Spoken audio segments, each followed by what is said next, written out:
Hello everyone, I am the Connoisseur, and welcome to my review on the 7th episode of the 7th season of My Little Pony Friendship is Magic, known as Parental Glidance. This episode was a slew of morals and emotions and cuteness, and just like, it was an experience. It was something that the fans have wanted for a very long time. We've wanted to see Rainbow Dash's parents, and this was literally that episode, and it took us on the journey of Scootaloo trying to get more material for her hero report for school, which gave us the opportunity to see Rainbow Dash's parents.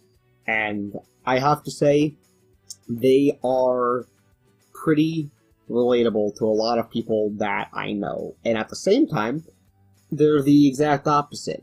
I think that it was clear.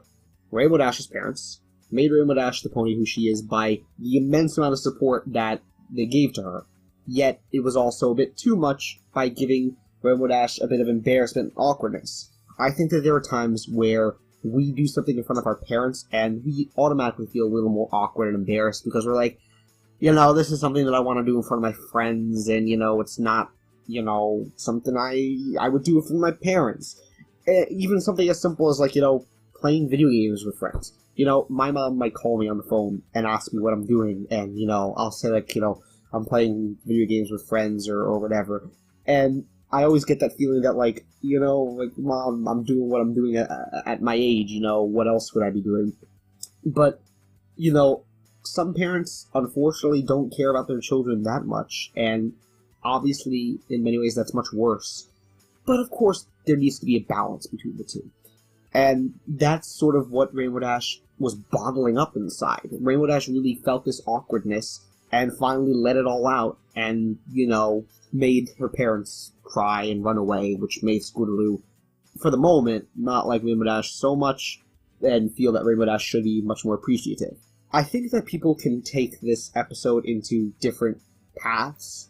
I think some people might say that Rainbow Dash's parents are clearly too much and they should tone it down a notch, and would still give Rainbow Dash pretty much just as much confidence as, she would have when she was a filly. I think that some people might say that Rainbow Dash's parents are the best parents that anybody could ever have, just like Scootaloo wished that she had parents like that. Now, we don't know if this means that Scootaloo is confirmed an orphan, but she clearly says that she did not have parents like Rainbow Dash's to say, good job. She said something along the lines of, I don't have parents to say that. Now, she didn't say, I don't have parents, but it could mean that she doesn't. That's not really important anyway. Point is that we see that Rainbow Dash has been cheered on and been appreciated all her life. And we see how that's given her the ego and confidence that she has now. We see how Rainbow Dash makes up for this, yelling at her parents by giving a private show to her parents. And another minor thing, but it shows that Spitfire is really nice and generous and caring on the inside. Spitfire gathered around the other Wonderbolts and did a private showing for them. I think that the emotion in terms of, happiness was off the charts. We had Scootaloo squeeing at the beginning for, a whole minute, and then some.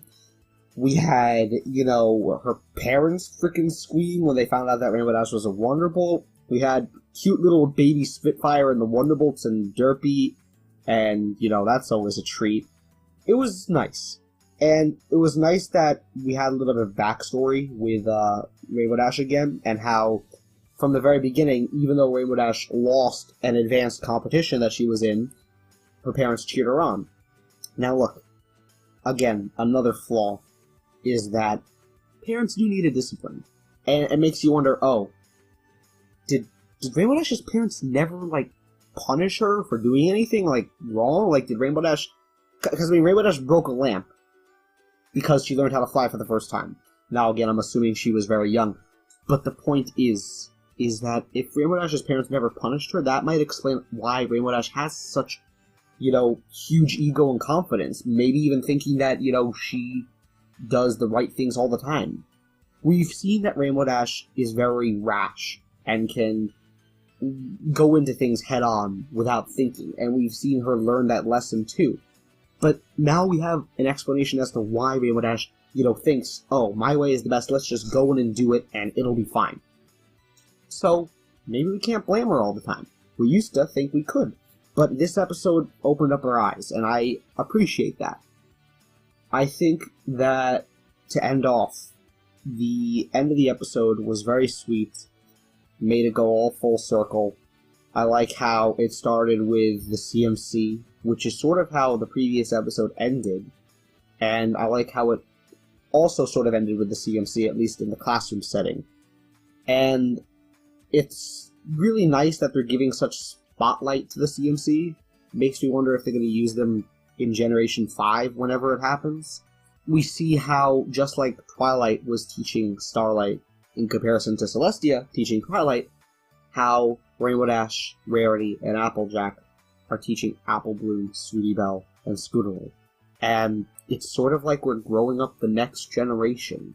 And it's, in a way, teaching, like, parenting skills. For those of you who have brothers or sisters and watch the show, you can probably relate to this a lot. And to the mothers and fathers watching the show with their children, they might be able to see the connections if they've been watching since the beginning. And I take that, and I think to myself, show, you're doing a good job. You're going full circle, kumbaya, and I appreciate what you're doing. So with that being said, please share your thoughts below. I'm going to try and catch up with reaction highlights and review. And I hope that you've enjoyed my thoughts. Again, I apologize for this horrible, I'm in a dungeon kind of setting, but hey, the quality of my face is there, so that's an improvement. And if you haven't noticed recently, and maybe you can tell me on this episode of my review, I put a mod on Audacity called the de-esser, which is supposed to take out the sharp S sound from my mouth. So tell me if you notice the difference. I don't know. Anyway, I am Connoisseur, and I thank you for your time.